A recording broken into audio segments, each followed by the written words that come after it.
सगळ्यांनी डेट्स बघितल्याच असतील. तर डेट्ससाठी स्क्रीन दिसते.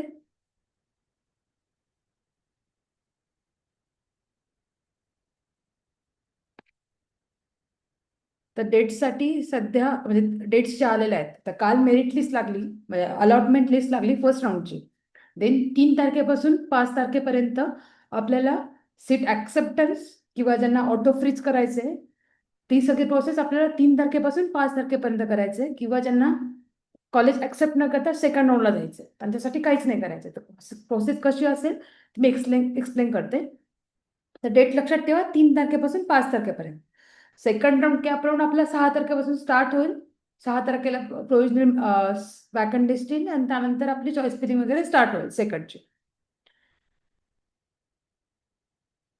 आता आपल्या याच्यामध्ये फर्स्ट येतं कॅप राऊंडचे अलॉटमेंट. त्याच्यानंतर आपल्याकडे 2 ते 3 ऑप्शन्स आहेत. एक ऑटो फ्रीज, सेल्फ फ्रीज आणि बेटरमेंट. तर ऑटो फ्रीज काय, तर ते पहिले आपण हे करू. आता ज्या मुलांना ज्यांचे मार्क्स हायेस्ट आहे किंवा ज्यांना जो प्रेफरन्स पाहिजे तो प्रेफरन्स फर्स्ट टाकला असेल, कन्सिडर करा आपल्याकडे फर्स्ट सीओपी आहे, देन व्हीजेटी आहे, एसपीआयटी, पीआयसीटी, व्हीआयटी. असे एक्झाम्पल आहे, असे प्रेफरन्सेस तुम्ही टाकले असतील. त्यातला तुम्हाला जर फर्स्ट सीओपी अलॉट झालं, सीओपीचं तुम्ही कम्प्युटर टाकलंय तर तुम्हाला अलॉट झालं, तुमचं automatically first option auto freeze होतो फॉर फर्स्ट राऊंड. ओके. आणि देन फॉर सेकंड राऊंड तुमचे सेम असे ऑप्शन्स आहेत, फर्स्ट सेकंड थर्ड. तर तुम्हाला सेकंड राऊंड मध्ये कुठलाही पहिल्या 3 मधले कॉलेजेस जे अलॉट झाले ऑप्शन्स मधले, तर ते तुमचे ऑटो फ्रीज होतात. तर तुमचा सेकंडला एसपीआयटी पर्यंत लागलं किंवा व्हीजीटीआय लागलं तर तुमचं ऑटो फ्रीज होऊन जाईल. ऑटो फ्रीज म्हणजे तुम्हाला ते कॉलेज अलॉट झालं, तुम्हाला ते घ्यावंच लागतं आणि तुम्ही सेकंड राऊंडला जाऊ शकत नाही. तुम्ही ऍक्सेप्ट नाही केलं तर तुम्ही प्रोसेसच्या बाहेर पडता, आणि ऍक्सेप्ट केल्यानंतर सुद्धा तुम्ही प्रोसेसच्या बाहेर पडता. सो इट्स बेटर की तुमची चॉईस जे असतील. तर सेकंड राऊंडच्या प्रेफरन्सेस भरताना आता आपला फर्स्ट तर झाला, ज्यांना फर्स्ट मिळालंय त्यांचं ऑटो फ्रीज होणार आहे.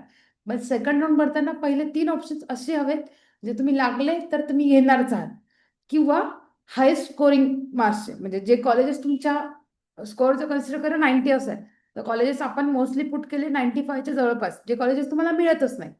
सो तर तुमचं ऑटो फ्रीज होणार नाही for second round. Then for third round, तर थर्ड राऊंडचे चॉईस फिलिंग करताना जे इथे कन्सिडर करा पीसीसीओचं ऑप्शन आहे. ओके. 6 नंबरचं. आता जे थर्ड राऊंड असेल, थर्ड राऊंडचे प्रेफरन्सेस फिल करताना पहिले जे 6 ऑप्शन्स असतील, फर्स्ट सीओपी, एक एक्झाम्पल आहे, आता प्रत्येकाचे प्रेफरन्सेस वेगवेगळे असतील. तर एक्झाम्पल सीओपी टाकलं, व्हीजीटीआय टाकलं, एसपीआयटी टाकलं, पीआयसीटी टाकलं, व्हीआयटी टाकलं, नंतर बीसीसीओ टाकलं. आता 6 प्रेफरन्सेस हे. त्यानंतर तुमचं खाली डी वाय पाटील आकुर्डी असेल किंवा MIT असेल असे प्रेफरन्सेस गेले. जर तुम्हाला डी वाय पाटील आकुर्डी मिळाला तर तो तुमचा 7 प्रेफरन्स आहे. तर तुम्ही फोर्थ राऊंडला जाऊ शकता. तुम्हाला तुमच्याकडे ऑप्शन आहे, तुम्ही ऍक्सेप्ट करा असेल फोर्थ राऊंडला जा. पण सपोज तुम्हाला इफ यू गॉट कॉलेज, म्हणजे फर्स्ट 6 मधला तुम्हाला जर कॉलेज मिळालं, कुठलंही असू दे, पीआयसीटी मिळू दे किंवा व्हीआयटी मिळू दे किंवा व्हीजेटीआय किंवा पीसीसीओ, तर ते कॉलेज तुम्हाला ऍक्सेप्ट करावंच लागेल. ते तुमचं ऑटो फ्रीज होईल आणि तुम्ही नेक्स्ट राऊंड करू शकत नाही. जर तुम्ही ऍक्सेप्ट नाही केलं तर तुम्ही नेक्स्ट राऊंडला पार्टिसिपेट करू शकत नाही. सो फर्स्ट राऊंडला ऑटो फ्रीज फर्स्ट कॉलेज होतं. सेकंड राऊंडसाठी पहिले 3 कॉलेजमधलं कुठलंही अलाउड झालं तर तुमचं ऑटो फ्रीज होतं. आणि थर्ड राऊंडसाठी पहिले 6 कॉलेजेस अलाउड झालं तर तुमचं ऑटो फ्रीज होतं. ओके. 1, 3 आणि 6चा रूल आहे. कळालं? देन आता सेल्फ फ्रीज.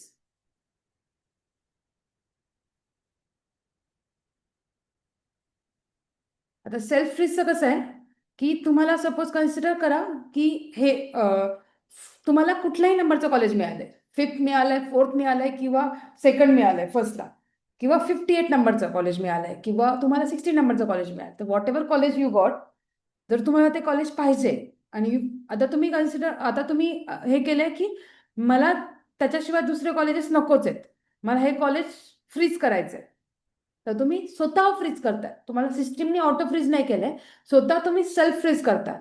तर तुम्ही सेल्फ फ्रीज केलं तर तुम्हाला ते कॉलेजला जाऊ, सध्या तुम्हाला एक सीट ऍक्सेप्टन्स फीस भरावी लागते ऑनलाईन मोडनी. सीट ऍक्सेप्टन्स फीस भरल्यानंतर तुम्ही कॉलेजला ₹1000 पे केली ऑनलाईन मेडनी, तिथे फ्रीजचं ऑप्शन सिलेक्ट करायचं आणि तुम्ही कॉलेजला जायचं आणि ऍडमिशन करायचं. आणि एकदा तुम्ही फ्रीजचा ऑप्शन सिलेक्ट केला आणि नंतर तुम्ही म्हणताय की नाही मला ऍडमिशन नाही करायचं, मला नेक्स्ट राऊंड करायचं, तर हे पॉसिबल नाहीये. तुम्हाला तुम्ही नेक्स्ट राऊंडसाठी इलिजिबल नाही आहात. तुम्ही एकदा फ्रीज केलं, तुम्हाला नेक्स्ट राऊंड करता येणार नाही, तुम्हाला कॉलेजला जाऊन ऍडमिशन घ्यावंच लागेल. ओके.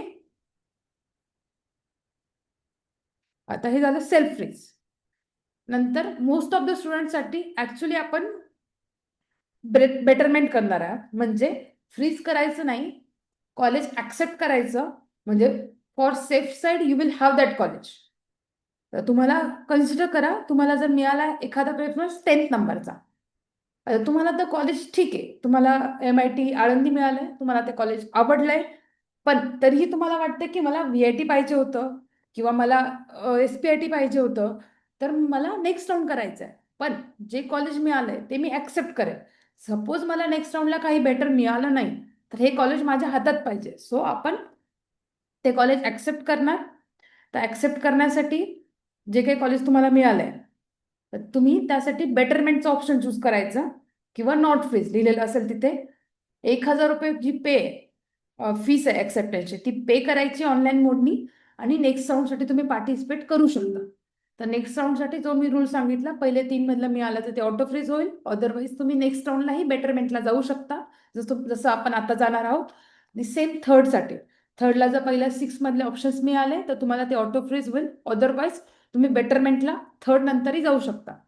बट जेव्हा फोर्थ राऊंड कम्प्लीट होईल, तर फोर्थ राऊंड नंतर तुम्हाला कॉलेजला जाऊन ऍडमिशन घ्यावंच लागेल. तर फोर्थ राऊंड नंतर सगळ्या मुलांना जे काही त्यांच्या हातात असेल, त्यांच्याकडे फर्स्ट राऊंडला MIT आळंदी मिळालंय, सेकंड थर्डला फोर्थ पर्यंत त्यांना बेटरमेंट झालेच नाही, तर तुम्ही त्या आळंदी कॉलेजला जाऊन ऍडमिशन कम्प्लीट करायचं.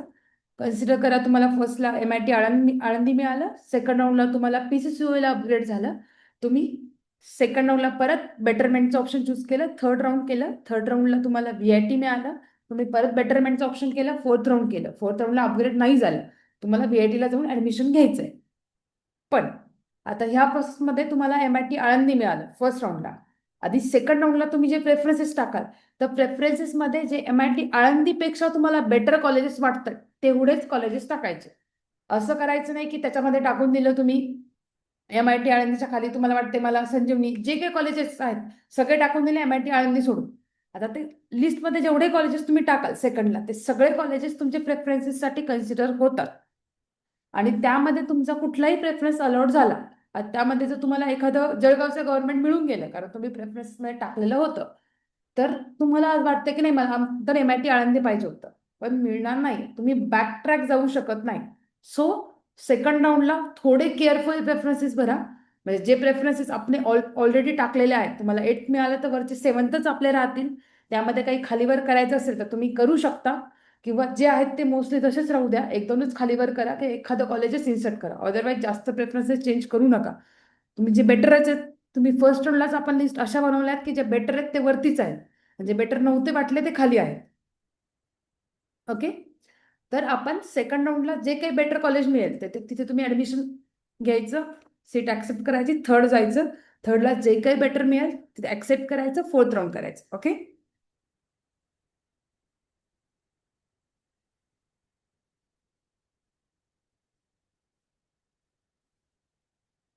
हा, आता एखाद्या मुलाला एखादं कॉलेज मिळालं आणि त्याला अलॉट झाले, पण त्यांनी सीट ऍक्सेप्टन्सचे जे ₹1000 ते भरले नाही ऑनलाईन आणि काहीच प्रोसेस केली नाही, म्हणजे पोर्टलवर तो लॉग इन केलं नाही त्यांनी, 3 तारखेपासून 5 तारखेपर्यंत कुठलीही प्रोसेस कंप्लीट केली नाही, तर तो नेक्स्ट राऊंडसाठी ते इलिजिबल आहे.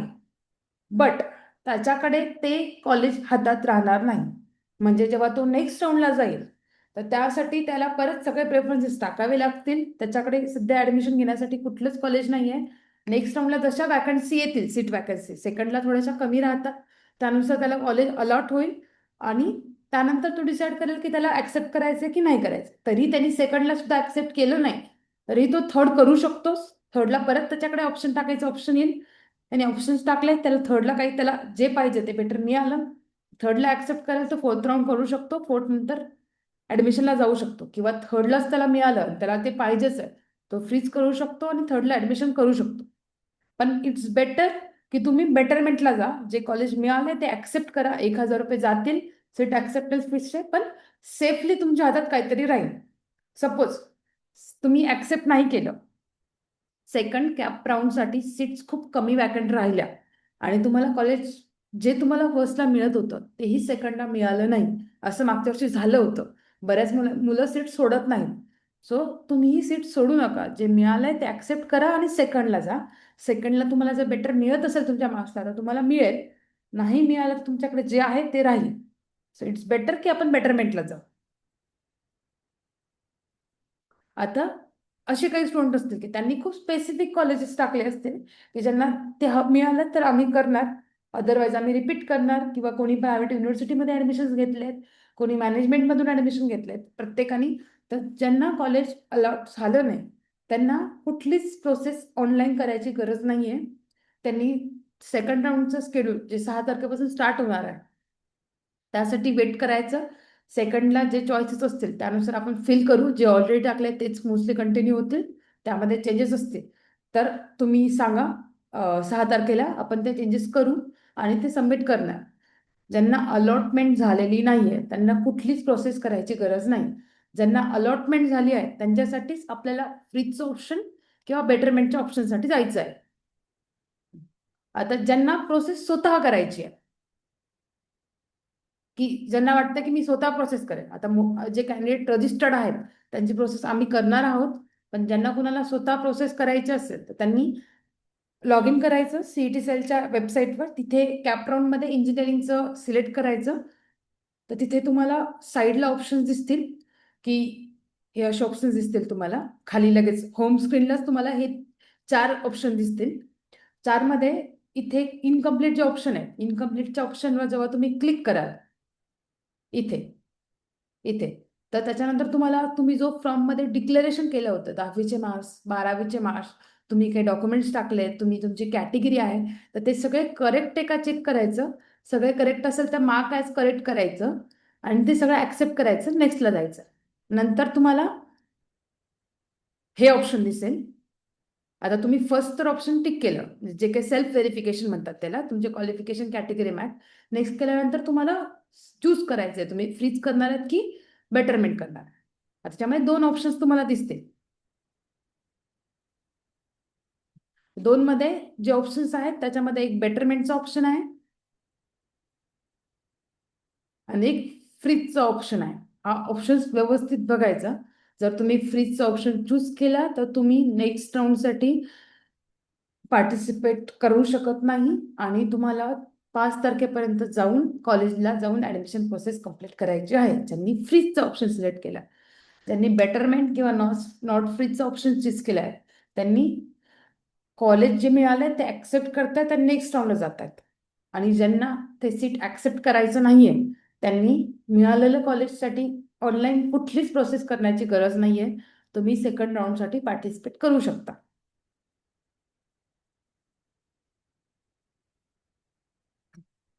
आता याच्यामध्ये ज्यांचं ऑटो फ्रीज झालंय किंवा ज्यांनी सेल्फ फ्रीज केलंय त्यांना डायरेक्ट कॉलेजला जायचंय. इथे पहिले आम्ही ऑनलाईन प्रोसेस तुमची कंप्लीट करू. त्यांनी ती लेटर घेऊन तुम्ही डायरेक्टली कॉलेजला व्हिजिट करायचे. सगळे ओरिजिनल डॉक्युमेंट्स घेऊन जायचे, कुठलंच डॉक्युमेंट घरी ठेवायचं नाही. आणि ज्यांनी फिजिकल व्हेरिफिकेशन केलंय किंवा ज्यांनी ऑनलाईन व्हेरिफिकेशन केलंय तर ऑनलाईन व्हेरिफिकेशन वाल्यांनी साईटवर लॉग इन करून अॅक्नॉलेजमेंट स्लिप डाउनलोड करायची. तुम्हाला डाउनलोड करता येत नसेल तर मेसेज करा, तुम्हाला स्लिप येऊन जाईल. ज्यांनी ऑफलाईन व्हेरिफिकेशन केलं असेल तर तुम्हाला सगळ्या डॉक्युमेंटवर त्यांनी एक स्टॅम्प दिला असेल तर त्यांचे 3 ते 4 झेरॉक्स आहेत रेडी ठेवायचे. आणि ती जी स्लिप आहे एक्नॉलेजमेंट स्लिप ज्याच्यावर शिक्का आहे ती स्लिप घेऊन कॉलेजला जायचं. कॉलेजला ऑनलाईन पेमेंट होतात. सो नीट आता ज्यांनी हे सेम नेक्स्ट राऊंडसाठी सेकंड थर्ड फोर्थसाठी ऍप्लिकेबल असेल. सो व्यवस्थित आहे का, डॉक्युमेंट्स ओरिजिनलच घेऊन जायचे. सगळ्या डॉक्युमेंटचे 3 ते 4 सेट्स रेडी ठेवायचे. फीस पेमेंट करण्यासाठी तुम्हाला ऑनलाईन पेमेंट करायचे किंवा कॅशही काही ऍक्सेप्ट करतात, पण मोस्टली ऑनलाईन पेमेंट ऍक्सेप्ट करतात. ऑनलाईन पेमेंटसाठी तुमचं नेट बँकिंगचं अकाउंट चालू ठेवा. नेट बँकिंग म्हणजे तुम्ही SBIचं अकाउंट असेल तर SBI ऑनलाईन सर्च केल्यानंतर तुम्हाला तिथे युजर नेम पासवर्ड टाकून लॉग इन करता आला पाहिजे, कारण जे गव्हर्नमेंट कॉलेजेस असतात तर ते फक्त हेच ऍक्सेप्ट करतात, ऑनलाईन पेमेंट नेट बँकिंगनेच ऍक्सेप्ट करतात. आणि जे प्रायव्हेट कॉलेजेस आहेत ते तुमचं UPI वगैरे पण ऍक्सेप्ट करतात. तो सेफ साईड नेट बँकिंग चालू नसेल तर चालू करून घ्या. UPI पेमेंट पण ऍक्सेप्ट होतं, तर UPI चालू करून ठेवा. नेट बँकिंगचं ज्यांच्याकडे ऑलरेडी आहे त्यांनी ट्रान्झॅक्शन लिमिट थोडीशी वाढवून ठेवा, 1.5 ते 2 लाखापर्यंत. म्हणजे तुम्ही जेव्हा कॉलेजला जाल स्मूथली तुमची ऍडमिशन प्रोसेस कम्प्लीट होईल.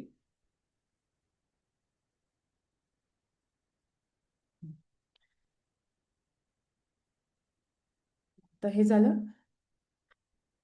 हा, आता जे कॅप राऊंड झाल्यानंतर सेकंड कॅप राऊंड साठी तुम्ही ऑप्शन्स फिलिंग एडिट करू शकता.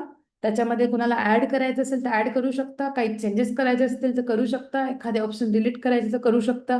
किंवा तुम्हाला वाटतं की मला आता काही, मला जरी 10th नंबरचं ऑप्शन मिळालं पण नेक्स्ट राऊंडसाठी मला फक्त हे 2 ऑप्शन टाकायचे आहेत, मिळालं तर ठीक आहे, नाही तर मी हेच फ्रीज करणार आहे. त्यांनी बाकीचे ऑप्शन सगळे डिलीट करून तेवढेच 2 ठेवायचे. तुम्हाला जे काही करायचं सेकंडला तुम्ही करू शकता. किंवा एखाद्या वेळेस असं झालं असेल तुम्हाला 8th मिळालंय पण तुम्हाला 9th नंबरचं ऑप्शन पाहिजे होतं, तुम्ही सेकंडला ते 9th नंबरचं ऑप्शन इन्सर्ट करू शकता आणि जी चॉईस फिलिंग ऑलरेडी आहे ती तशीच राऊंड ठेवू देऊ शकता. ओके. सेम आता इन शॉर्ट सांगते तुम्हाला मी. ऍडमिशन कुणाला घ्यायचे ज्यांनी ऑटो फ्रीज केलंय किंवा सेल्फ फ्रीज केलंय त्यांना कॉलेजला जाऊन ऍडमिशन घ्यायचे आणि कंप्लीट प्रोसेस करायची. समजून घ्या त्यांनी जर बेटरमेंट केलं तर बेटरमेंट केल्यानंतर 1,000 रुपये पे करायचे, ते कॅप राऊंड 2ला जाऊ शकतं. ज्यांना अलॉट झालेलं नाहीये त्यांनी काहीच प्रोसेस न करता कॅप राऊंड 2 मध्ये जायचंय. ज्यांना अलॉट झालंय पण त्यांना ऍक्सेप्ट करायचं नाही तेही डायरेक्टली कॅप राऊंड 2 मध्ये जाऊ शकतं. कॅप राऊंड 2 मध्ये सेम, त्यांना जर कुणाचं ऑटो फ्रीज झालं किंवा कोणी सेल्फ फ्रीज केलं तर जाऊन ऍडमिशन घेऊन यायचं. ज्यांना बेटरमेंट करायचं ते बेटरमेंट कडून थर्ड कॅप करू शकता. ज्यांना अलॉट झालेलं नाही ते थर्डला डायरेक्ट जाऊ शकता. सेम प्रोसेस फोर्थ राहील. तुम्हाला मिळालं आणि ऑटो फ्रीज झालं तर तुम्ही थर्डला जाऊन ऍडमिशन करा. आणि नाही तुम्हाला बेटरमेंट करायचं फोर्थला जाऊ शकता, पण फोर्थ राऊंड झाल्यानंतर तुम्हाला ऍडमिशन करावंच लागेल. ह्या डेट्स, ज्यांनी फ्रीज केलंय त्यांना 3 ते 5 तारखेपर्यंत कॉलेजला जाऊन ऍडमिशन करायचे. ज्यांनी बेटरमेंट केलंय त्यांनी बेटरमेंटची प्रोसेस 3 ते 5 तारखेपर्यंत कम्प्लीट करायची, जी आम्ही आज आणि उद्यामध्ये मुलांची कम्प्लीट करणार आहे. जे ऑनलाईन आहे, ज्यांना ऑफलाईन यायचं आहे विजिटला ते येऊ शकतात. 10 ते 5:30 ऑफिस चालू आहे. सेकंडची जी कॅप राऊंड असेल तर सेकंड 7 तारखेपासून 10 तारखेपर्यंत कॅप राऊंड असेल आणि अलॉटमेंट ही 12 तारखेला होईल सेकंडची. ओके.